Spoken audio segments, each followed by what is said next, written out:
As we work through chapter 4, we're going to look at these things called linear equations, and a linear equation is an equation whose graph is a line.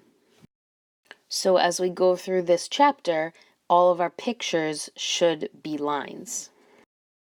The points that make up the line are called solutions of the equation. You might know the word solution from when we were just doing regular equations where we would solve for x and get the solution or the value that made the equation true. In the case of linear equations, all of the coordinate points that we're going to plot make the equation true. So in example 1, we're going to graph an equation. This is the equation that we're going to graph, and it tells us the x values that they want us to plug in to the table. Because we've got this table here, we're going to plug in numbers for x and then see what we get out of y, and then we'll plot that point as an xy coordinate point. So they tell us in this like secret math code that the x values that they want us to do range from -2 to +2. So let's fill in our chart. -2, -1, 0, 1, and 2. Now, a lot of times they won't tell you which numbers to use. What you want to do is use some positives, some negatives, and definitely 0, because 0 is a friendly number to plug into equations. But for example number 1, they told us which numbers to use. So now you just go one at a time, plugging the numbers in. So instead of x, I'm going to put in -2. So here's what I write. Y equals -2 times -2 plus 1. I'm not writing x anymore because what I'm doing is taking this number and plugging it in the x spot. So now you do your calculations. -2 times -2 is 4. 4 plus 1 is 5. So that gives me the coordinate point -2, 5. Let's do another one. I'm going to plug in -1 now.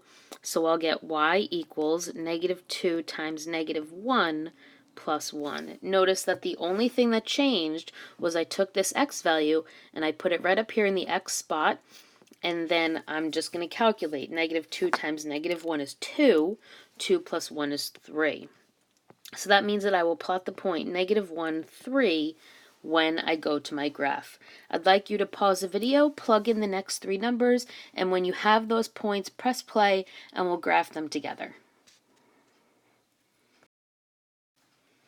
All right, before you move on, check your table, make sure that the numbers match mine. And then what we're going to do is we're going to make in the XY axis, we're going to make a 4-quadrant axis. And we're not going to number because it will just make the grid cluttered, but we are going to put arrow tips and label XY. And now I just go and I plot my points. So I'm going to plot the point -2, 5, because that was my first point in the table right here. Now I'm going to plot -1, 3. And then I will plot 0, 1, 1, -1, and 2, -3. If your points don't make a perfectly straight line, then you either calculated wrong and your table is wrong, or you plotted wrong. And then the last thing that I'm going to do is extend the line, put arrow tips, and write the equation of the line near it somewhere. And that's it. Let's move on to example 2. Let's look at some special lines, horizontal and vertical lines. Now, if you look at this line that we just made, it was slanted and it went through both the x and the y axis. But when we go down here to horizontal and vertical lines, we see that this line right here only goes through the y axis. It never touches the x axis at all. It's actually parallel to the x-axis, which means it will never touch. And then we have graphs that look like this that are vertical that only go through the x-axis, and they never touch the y. So sometimes lines cross both axes and sometimes they don't. So we're going to take a moment and we're going to look at horizontal and vertical lines. Now the way that you'll recognize a horizontal line is that it will start with y equals a number. This b right here just represents some random number. But it's not really just random, it's actually the number that it's crossing on the y-axis.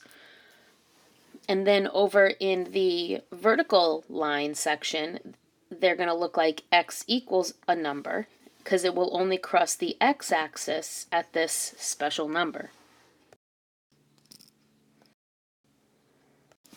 So let's graph one. We want to graph the line y equals -3. And in example 1, I showed you how to make a table. But when a line only hits the x or y axis, you can't really make a table. It's not really that helpful.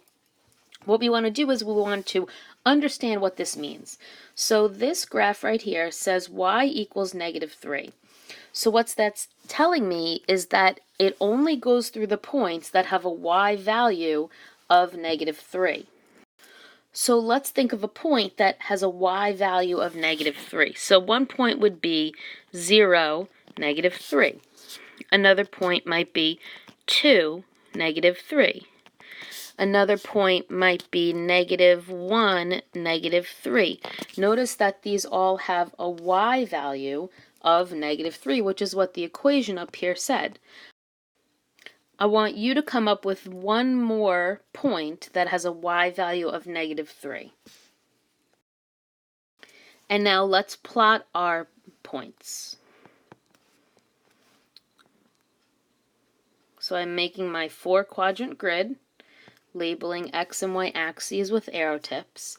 And now I'm going to plot my 3 points, and you can add your 4th point on, it doesn't matter. So I'm going to plot 0, -3, which is down here. Now I'm plotting 2, -3, and I'm plotting -1, -3. What you should notice is that this line is horizontal. Y equals lines are horizontal. Y equals just a number. And the dot that it goes through on the y-axis is -3. Because these are all the points that have a y value of -3. And you can pick any point. You can say, like, what's the point down here? That would be -5, -3. So that's how you create the line. You just come up with points, you plot them, and after a while you'll start to remember whether it's horizontal or vertical. Let's do the same thing in example B. Let's come up with a few points, but this time the points are going to have an x value of 2, because it says in the equation they want an x value of 2. So let's come up with a point. Let's say 2, 4.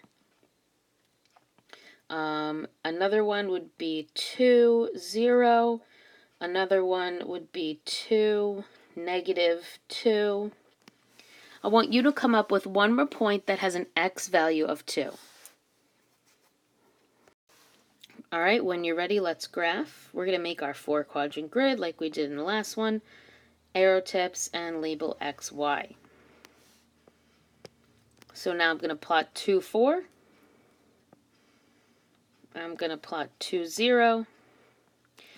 2, -2. You can plot your 4th point if you want. And what you'll notice is that this is a vertical line. X equals a number. When that is the equation, it's a vertical line. And it goes through the number that x equals. So this goes through the x value of 2. And this is where all the points that have an x value of 2 are on this line. So you can say, like, what's this point right here? And that would be 2, 2. So all of these points have an x value of 2. All right, let's look at how this might show up in a word problem, modeling real life. The wind speed, y, in miles per hour of a tropical storm is y equals 2x plus 66, where x is the number of hours after the storm enters the Gulf of Mexico. When does the storm become a hurricane? And you might say, I don't know anything about hurricanes, but they give you this fun fact: a tropical storm becomes a hurricane when wind speeds are at least 74 miles per hour. So that means 74 miles per hour or faster. In example 1, we went from -2 to 2 because it told us to.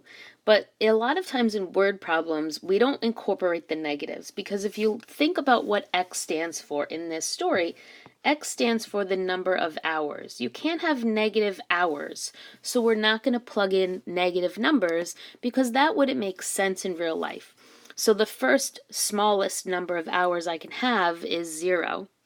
And then we'll just go 1, 2, 3, 4. So let's plug in y equals 2 times 0 plus 66. That gives me 66. So that's the point 066, which we're going to plot later. Then I have y equals 2 times 1 plus 66. That gives me 68. So later on, I will plot the point 1, 68. Pause the video right now and finish the chart. All right, before you move on, check your chart, and when you are ready, let's plot it. It doesn't make sense, like I said earlier, for me to have negative x values. So for this one, I'm actually going to make myself a big L, which is the first quadrant. I'm only going to be in quadrant 1 because that's where all the positive x values will be. So this would like be 1, 2, 3, etc. All right, now there's no speed below 66. So what I could do is I could do, 1, 2, 3, 4, 5, 6, but I'd have a whole humongous empty space and it definitely wouldn't even fit on the grid. So what I'm going to do is let's make a break. And you've done this before when you've made graphs, because the break shows your reader that there's no information up until a certain number. And you can only do this with increasing graphs, by the way. And we'll talk about what increasing graphs look like later on in this chapter. But anyway, so I can start my graph down here at 66 because that's the smallest y value. Then I can go 67, 68, 69, etc. And you might say to me, Miss Lean, you told me that I'm not supposed to number. But remember I said you can number when it doesn't go simply by ones. So I'm showing my reader that it starts at 66.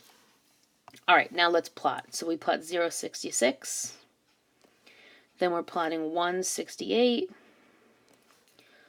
2, 70, 3, 72, and 4, 74. Whoops, that's up here. All right, so let's connect it, make a nice line through it. I'll put an arrow tip this way.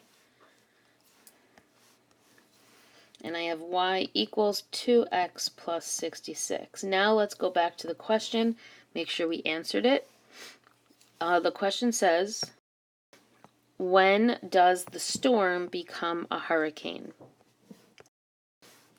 So I need to find when it's greater than 74 or equal to 74. And you can get that from the graph, which would be right here. So it would be like this point and beyond. Or you can look at it in the table. You see it's right here in the table, 74. So after 4 hours, if it keeps building, that's when it's going to become a hurricane. So the final answer to this question is after 4 hours. All right, this is just the beginning of our investigation on lines. If you have any questions, write them down and ask me when you come to class.